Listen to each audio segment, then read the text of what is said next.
Comedian Kunal कामराला Madras कोर्टाकडून अटकपूर्व जामीन मंजूर। एकनाथ शिंदेंच्या अवमान प्रकरणी अंतरिम दिलासा। 31 मार्चला मुंबई पोलिसांसमोर चौकशीसाठी राहणार हजर।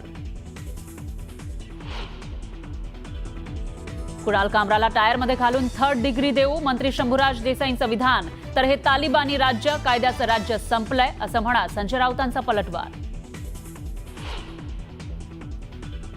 वकिलाच्या पोशाखातल्या अमित भोसलेचा प्रशांत कोरटकरवर हल्ल्याचा प्रयत्न। कोल्हापूर जिल्हा आणि सत्र न्यायालयाच्या आवारातील घटना। कोरटकरच्या पोलीस कोठडीमध्ये 2 दिवसांची वाढ। 30 मार्चपर्यंत कोरटकरचा मुक्काम पोलीस कोठडीमध्ये, तर कोरटकरला मदत करणारेही पोलिसांच्या रडारवर। सौगाते सत्ता आणि सौगाते पॉलिटिक्स, संजय राऊतांची घणाघाती टीका। ज्यांना द्यायचं माहीत नाही ते अशीच टीका करणार, नरेश मस्केंचा टोला।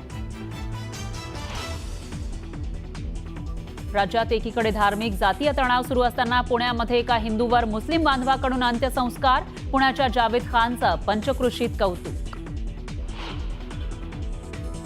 बंगळुरूमध्ये पत्नीची हत्या करून पुण्यात आलेल्या पतीच्या पोलिसांनी आवळल्या मुसक्या। पत्नीच्या मृतदेहाचे तुकडे करून पळाला होता पती। आरोपी राकेशवर ससूनमध्ये उपचार सुरू।